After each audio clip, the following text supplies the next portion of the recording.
Guys, Craig from fixitfallows here once again in the garage, as you can see, and today we are working on the wife's Carrera Cracker. Now, you've seen this bike before in videos where I have put a dropper post on this bike with internal and made it internally routed.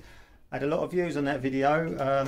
Most people are quite positive about it. Some people are a bit dubious about the integrity of the frame.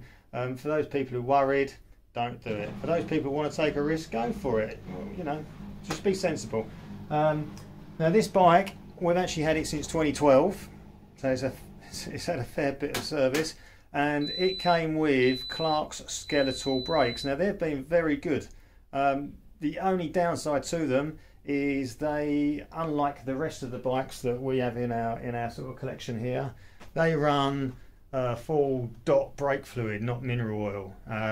So, you know, whereas I can carry a stock of mineral oil or LHM plus oil for doing the others, with this I've got to go and get myself some dot 4. So I'm going to have to skip and jump over to a car shop and get some of that stuff. Don't really need too much because obviously there's not that much fluid in one of these, and once you open the dot 4, you know, you've really got to use it because it is hydrophobic, is that the word, where, you know, dot 4, dot 3 oil will absorb moisture from the atmosphere. So once that bottle's open, you really want to use it. It doesn't store too long on the shelf. But other than that, here's the setup on the handlebars. These are the Clark Skeletal brakes. Bit different to modern Shimano ones. The piston on these are configured this way, which makes for a nice easy sort of conversion of the lever pull. So as you pull the lever here, pivot point there, there's a push rod there, pushes the piston straight in, pushes the oil that way, down to your caliper, and hey presto, you have brakes. Shimano tend to have all this a lot neater and closer to the bar, but to do it they use a fancy rocker mechanism to convert this motion into motion that way, as that's where they've got their piston.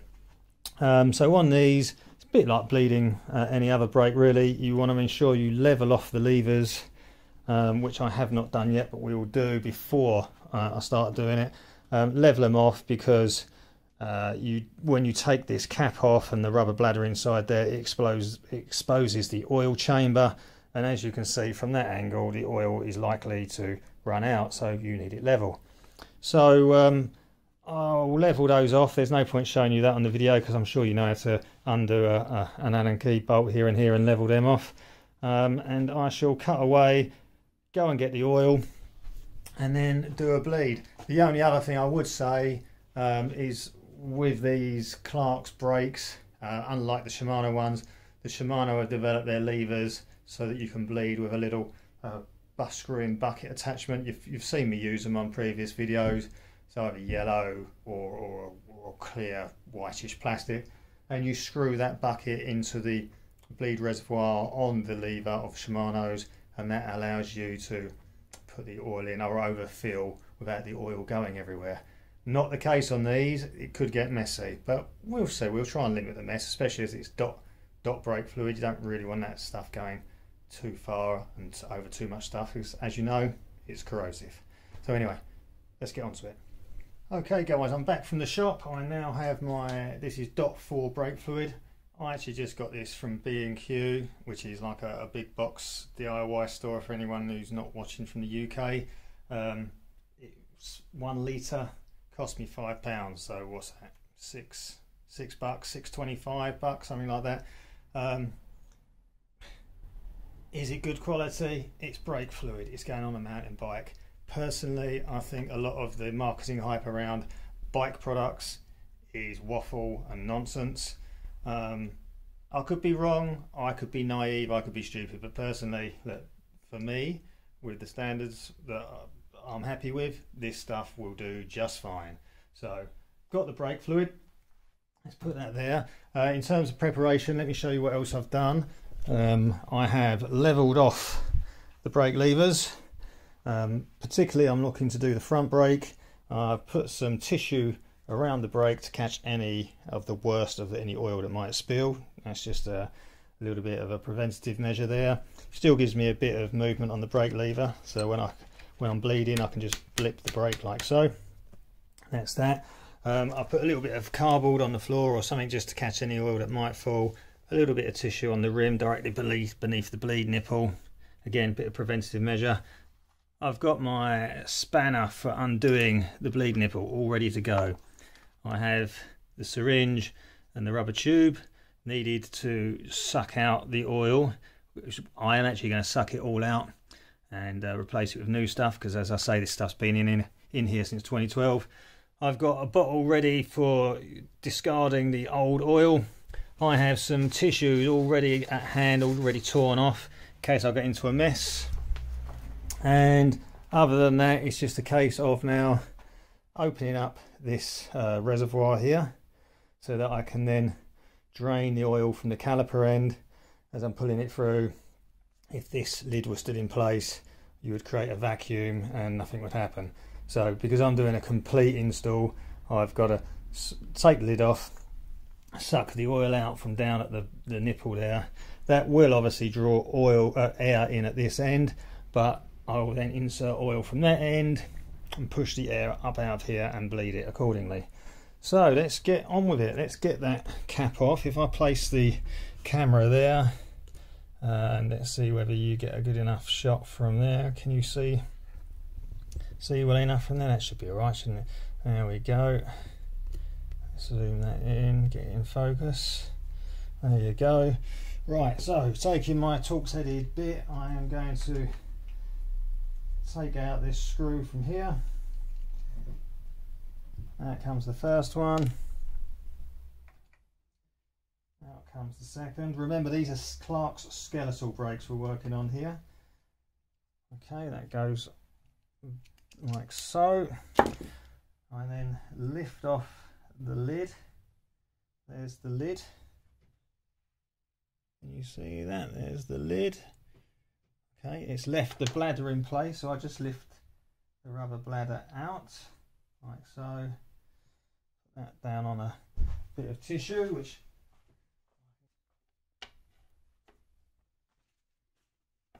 okay, and now you can see inside the lever there's the reservoir of oil, and there you see the hole at the bottom that the oil passes through to get into the piston. As I pull the lever, you can see this you can see the piston slide in and out there. And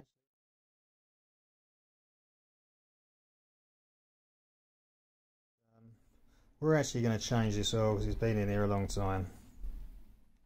So let's get on with it. And as you see, look, some oil is coming out, so good job to have the tissue there to capture the worst of it. So here we are down at the caliper end. I have my rubber tube connected to the nipple, syringe connected, got my spanner there connected, and now I'm just going to undo this bleed nipple like so, and I'm going to draw out the oil. There we go, here it comes. Drawing it out. I'll shut off the nipple, pull that off of there, and then discard the old oil into my container, and then do it again until such time as no more oil comes out. So let's just wipe the end dry a bit.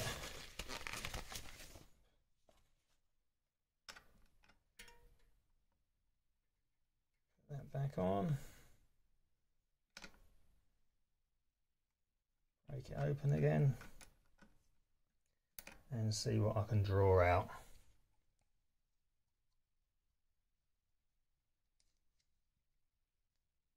Not much more coming out of there. There's a bit. If I just leave that like that,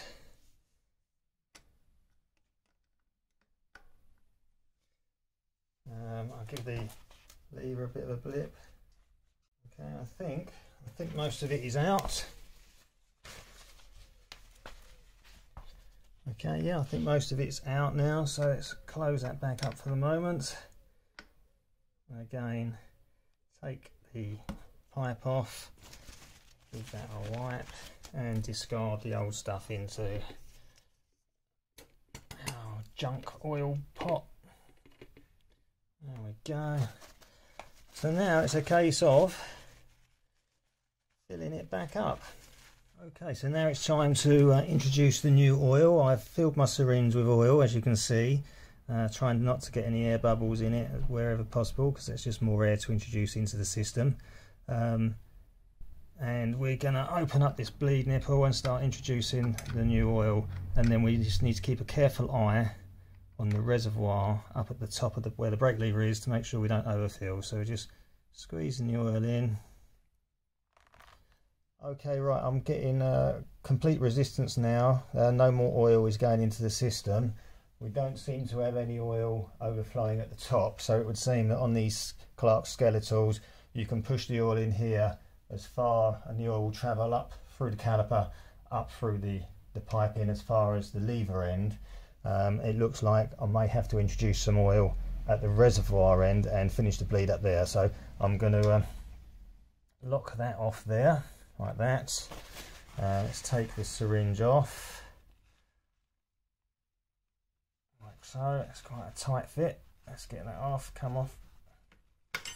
There we go, come off. Okay, and we'll go up to the lever end. Okay, so here we are at the lever end. We're looking into like the reservoir.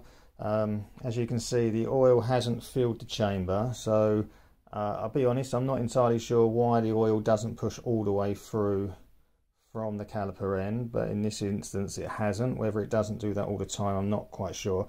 But what I'm going to do is I'm going to introduce some oil into here from my filler. So we'll start putting the oil in and pretty much fill up that reservoir. In it goes.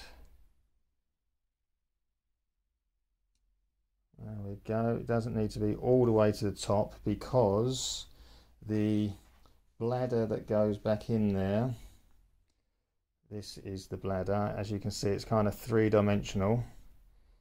As you place that back in, that will displace some of that oil, so you get the eureka effect, you know, like, so if you get into a bath, you will displace the water and make the water rise. Same effect here. You put that in, it will displace some of the fluid, and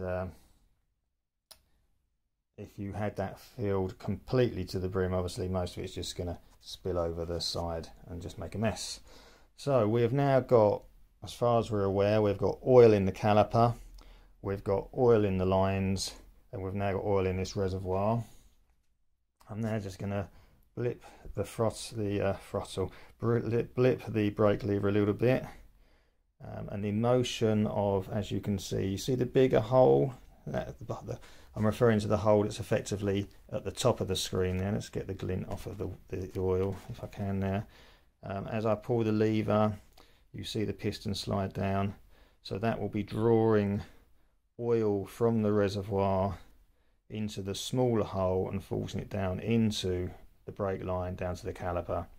And just a few blips of the lever like that, it will displace any air.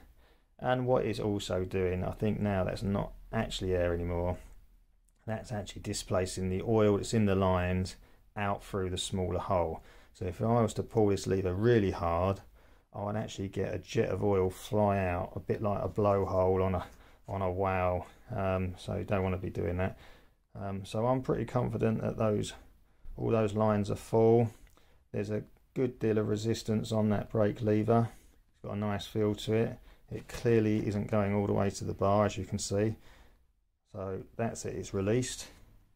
That's it, it's most depressed, and we've got what, an inch gap there. So I'm satisfied with that. So from what I can see, that has now been, the system has been fully restored with oil, fresh oil. I'm gonna take the rubber bladder and place it back in. It goes in a particular way. As you can see, the design of this, it has curved edges at its furthest most point there, and square edges at this end. and that also is replicated on this rubber bladder, so you know the way round to put it. So we'll place that in there like so, and then the lid goes back on top, and you can see a bit of oil getting displaced, so good idea to have the tissue there. What I'm actually going to do for myself is these Torx headed screws. They're quite a small Torx, and I don't know why, but they seem to be of slightly different sizes. I'm going to take my Dremel and I'm going to cut a slot across the top so I can use a flat-headed screwdriver on them for future jobs. So that's what I'm going to do personally. Whether you want to do that or not is entirely up to you. So there you go. Whilst on that note, the brake lever on this side, these bolts, screw heads are very difficult to get at, and in a second after this little section I will show you how I will release those screws. But for all intensive purposes, that's how you bleed or refill the skeletal brakes. So I will now take care of those screws, and we will then get this done back up and cleaned down, and we'll all be good to go. There you go. I've just cut a slot in the screw head there. I've just used a small junior hacksaw and then a larger hacksaw. You might need a little bit of a file to clean it up a bit, but then you can just use a flat-headed screwdriver on that screw in future. Okay, so here we are with the skeletal brake lever, and what I found is these screws here and here which hold the bladder and top cap on the lever aren't wanting to come undone. They're a very small Torx head, and I'm in huge danger of stripping the heads. So what I'm doing here is I put a G-clamp on the brake lever, and I'm attempting to squeeze down the lid and compress the rubber bladder just a little bit so as to take the pressure off of these fixing screws. So that's the idea here. Obviously you don't want to go too mad because you don't want to damage the brake lever itself, but this should be enough to take the pressure off those two screws and allow me to get them undone. Now I've found a decent Torx bit. I've hammered it in to get it in. I've obviously made sure there's no mud or grit or dirt inside the head of the Torx screw there, and when you're doing this you want to push down on the bit as much as possible to ensure it stays a firm, nice, tight grip in the screw head. And I'm turning, and yeah, that one has come undone. Now let's see if we can do the same with the second one. Let's come around this side. So I've got as much pressure on there, on that clamp onto the lever as I dare apply. Let's push that in there like so, and push down and turn, and there it is, it's coming undone. Wonderful. Okay, so there we have it. The bladder's back on, the cap's back on. As you can see, the screw there that I've cut a slot into is done. As I said earlier, as you do up the screws, and they don't have to be done up super tight, you'll just let the rubber bladder do its job. It's meant to be there as a seal. It does displace some oil. You can see some has run out underneath. So wipe the excess off as best you can, like so, from around the area. And then if you've got some, which is a really good idea, get some brake disc cleaner or other oil cleaning products. This is just a can of disc cleaner from Halfords, and then you can just spray that on, and that will break down the remaining oil. And then using a clean cloth, a bit of tissue, just wipe all the excess away. Let's get rid of this tissue now, it's no longer needed. Okay, that's gone, let's clean it up.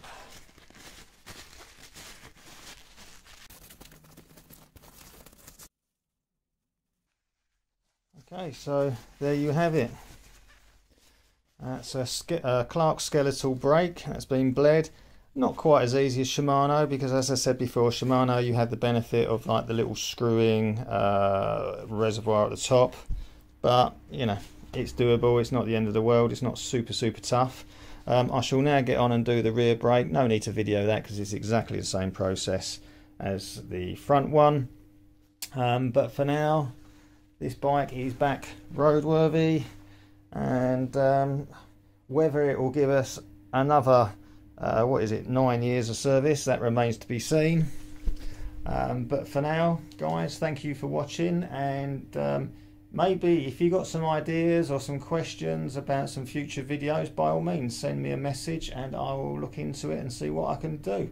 So for now, thank you very much. Check out some of my other videos. As ever, please subscribe. Also, please hit the notification bell so you are notified when my new videos go up. And carry on, enjoying your riding and fixing stuff. Cheers, goodbye.